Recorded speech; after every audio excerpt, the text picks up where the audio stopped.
everyone, happy freaking new year. We made it to another year. Claps for everyone. Good job, guys. It is currently the 1st of January for me. It's New Year's Day. Filming a Lego video, first day of the year. It feels like I'm starting off the year like perfectly. I'm really excited about my videos this year. Hear me out. I'm gonna try not to disappear around the middle of May. What do we think? I'm gonna try and be here all year, consistent. Ooh, Lego. Ooh, nerd stuff. Ooh, a vlog. Oh. We're gonna see how we go, but thank you so much if you have opened my first video of the year. I am so excited about this Lego set. As you have seen, today I'm building the Diagon Wizarding Shop's micro scale. Shut up. I've looked at it enough to know that it is literal perfection, but not so much that I have spoilers. So I don't want to look at the box. Oh, sorry, you can look at it. One of my like top 5 easy favorite Lego sets of all time is the micro scale Hogwarts. I think it is incredible. So this is like the dream. When was the last time I was this excited for a Lego set? Oh, okay, actually not that long ago. I did in the last year build the Deku Tree and Barad-dûr, so I'm just so excited to sit here and build tiny fucking buildings and watch Harry Potter. What am I dressing up as today? It's really hard to dress up as lots of multicolored buildings, so I decided against that. There won't be any distinctions, but I'm hoping for a pass. I'm gonna get changed and we'll see how we go.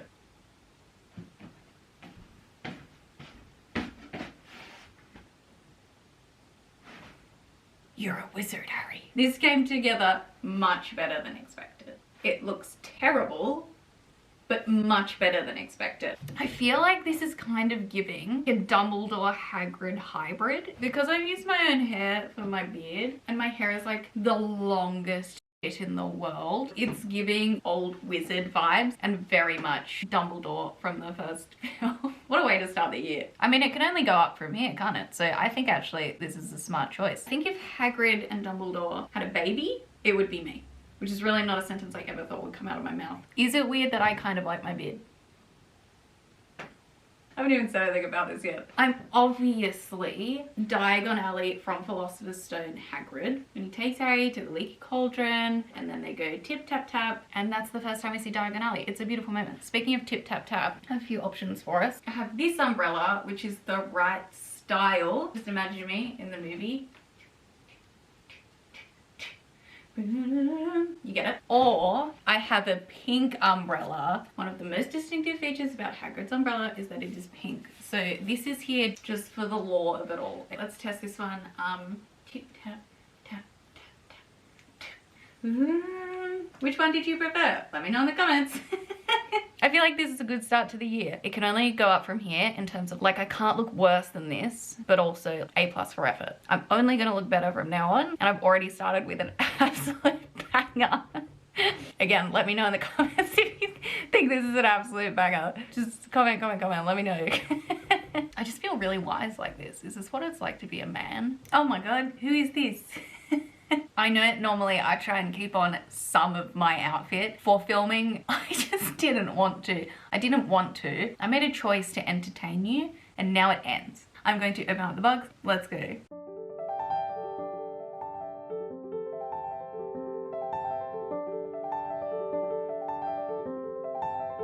Okay, so we have 21 bags. Whoa, unexpected item in the bagging area. There's 5 instruction booklets, which I was not expecting. 1, 2, 3, 4, 5. All right, I'm gonna get to it. I'm gonna start Philosopher's Stone. This is a great January 1st. Let us build the micro scale Diagon Alley.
actually a few days later. As I suspected, this took me the first 2 movies. Guys, this set is amazing. It is so cool. Let's jump straight into it because I'm sure I'm gonna have a lot to say. Let's have a quick look at the whole thing as a long setup. So this is what we have.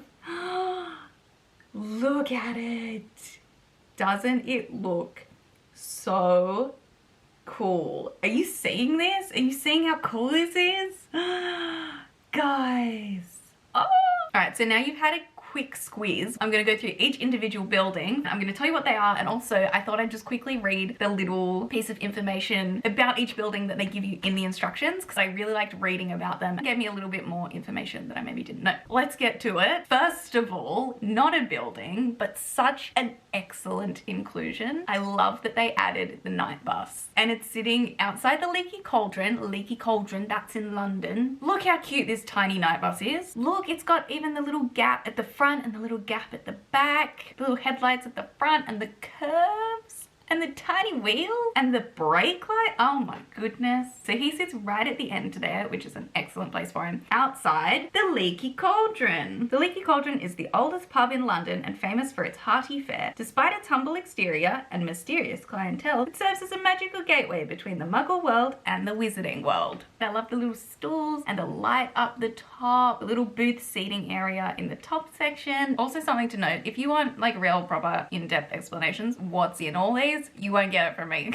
Even knowing what a lot of these shops are, I have been staring at the inside just thinking, what is that? And they've done a really good job. I'm just a fool. If you want real proper descriptions, go somewhere else. You probably left. Who's still here? Hands up. So moving across to the right, can you tell? The Magical Menagerie. Look at the little kitten. The Magical Menagerie specializes in magical creatures and all their care essentials. This is where Hermione adopted Crookshanks, a loving, independent, half-nasal cat with a penchant for catching rats. I love the front. I love the little long tower bit up here. We've got this tiny little frog, and this is where I stopped. I don't know what else everything is supposed to be. Moving on to this beautiful purple situation. This is Madame Malkin's robes for all occasions. Famous for its high quality attire to suit the needs of witches and wizards of all ages, from Hogwarts school uniforms to fancy dress robes and traveling cloaks. I love the curved windows out the front. I love the scissors. I love the tiny mirror. And then upstairs, I'm guessing this is where like they do all their sewing. And I'm guessing these bits are like supposed to be clothes and like mannequins hanging up. Let us continue on. Now we have quality Quidditch supplies. Look at the tiny snitch.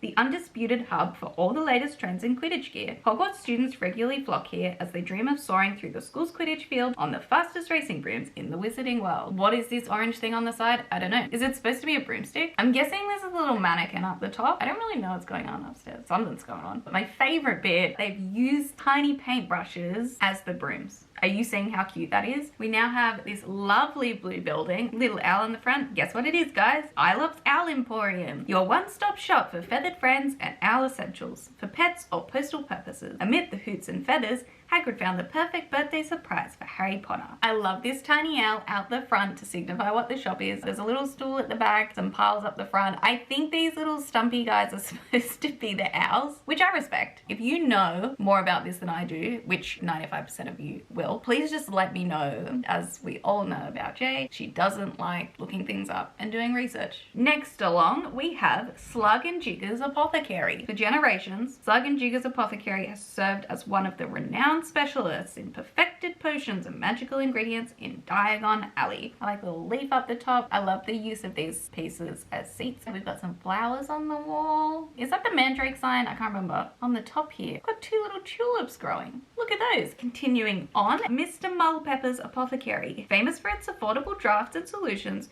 Mr. Mulpepper's Apothecary carries all the essentials young witches and wizards need to start their potions collection. I love the use of a, what is that, martini glass? Another little chair and desk up the top. This little wand and feather information piece. And then, I think this is pronounced Potage, but again, let me know if I'm wrong. Potage's Cauldron Shop. Whether you're buying your first cauldron or your trusty old one needs repairing or replacing, Potage's Cauldron Shop always offers a premier selection of brass or pewter copper or silver collapsible or self-stirring cauldrons. Wow, what a party. You got two little cauldrons out the front. As we look inside, some little cauldrons on display, a little cauldron poster on the inside upstairs. I don't know what's going on. There's a little diamond at the back. Now we move on to what I assume is the most famous building in Diagon Alley, and that is Gringotts, the heavily guarded, enchanted wizarding bank where goblins reign and treasures lie deep. Its vaults and tunnels stretch wide beneath London streets, accessible via an intricate cart network and magical keys.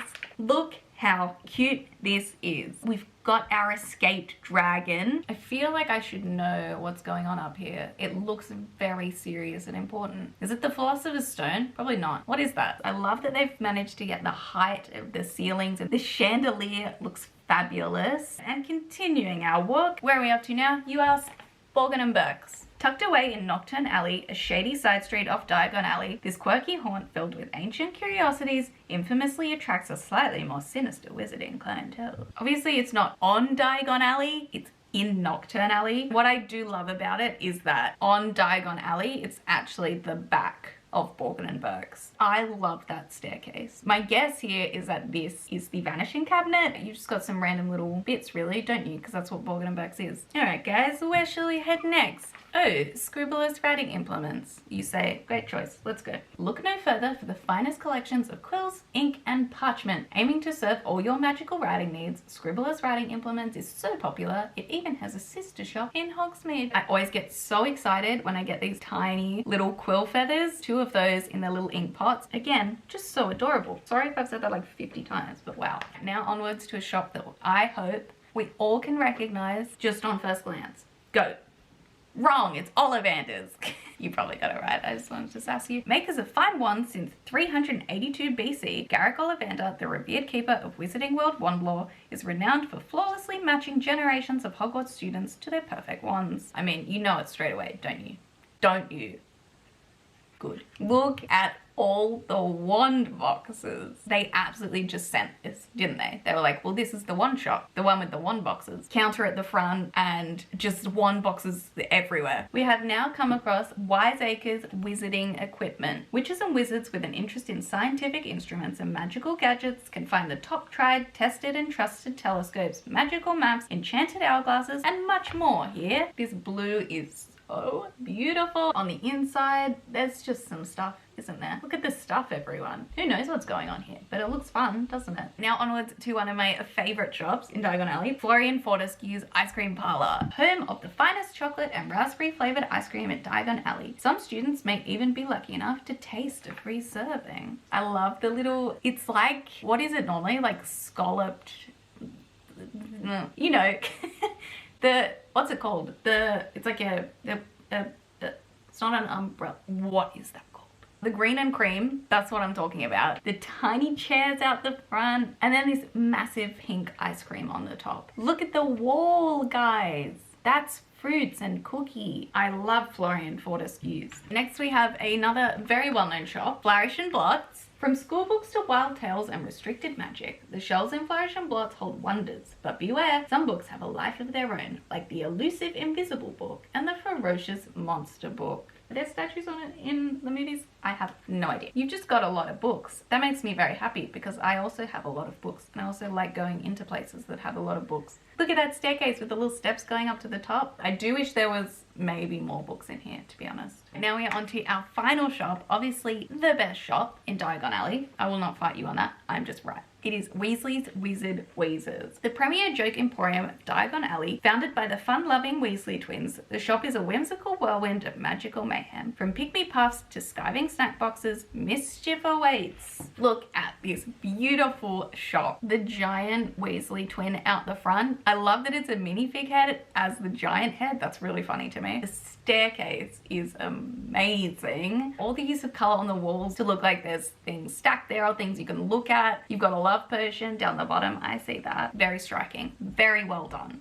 Okay, so that is all the buildings. Thank you for sticking with me. You also get, I don't know what they're called. I'm gonna call them micro minifigs. Look how small that is. That's a tiny person. which are the same height as all the statue pieces, but they're like printed like minifigs. You get so many of these because you get 2 of each one they give you because they're so small. You end up with 24 of these. If you don't want to use the same one more than once, it's 12. I think it has some of them in the instructions with their relevant building. It doesn't say who they are. I'm gonna guess for you and you're gonna hate it, but I'm gonna do it anyway. This, obviously, don't argue with me, Ollivander. This definitely is because she has tiny little scissors on her little belt. This is Madame Malkin. Round glasses ahoy. Has to be our little Haspot. I think this is Ron. Is this Ginny or is it Mrs. Weasley? Or is it a shopkeeper? I truly have no idea. Leaving the one. Oh! Can I help you? This is Florian Fortescue. I don't actually know that. Is this Draco? Yeah, it's gotta be. He's frowning. I know this one. The Weasley twins. Is that Hermione? I think that's Hermione. I think this one is Borgin because he looks grumpy and scary. Is this Tom from the Leaky Cauldron? That's the only other person I know from Diagon Alley is Tom. That's my very professional descriptions. You're welcome. One of the great things about this set is that you can display it 2 different ways. You can display it so it is long, like this. Obviously it gives you the best view of all the shop fronts. Or it all attaches like this. It becomes an alleyway and you've got Gringotts at the end all striking and beautiful, the lampposts staggered all the way up and the windy path going through all the shops and all the shops face. I cannot deal with this. Are you seeing this? It looks like it's kind of alive when you put it like this, but it looks like you're looking into something, like into a real world. You want to just be like, ooh, oh, okay. And then if you put all the tiny little people in, it will come even more alive.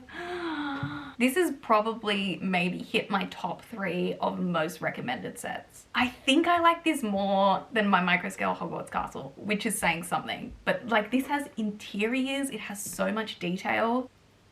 It just, please get it, get it. Alright, that is all from me. First video of the year and what a set to start with. Thank you so much for watching. If you're still here, I appreciate you so much. I don't know what video will be coming next, but I have a lot to put up, so keep an eye out for that. People keep telling me to do this and I don't want to, but subscribe to me if you would like to. It's like asking people to be my friend and I don't do that, famously. I don't have many friends. I know you're all very surprised by that, aren't you? I hope you have an excellent week and hopefully I see you really soon.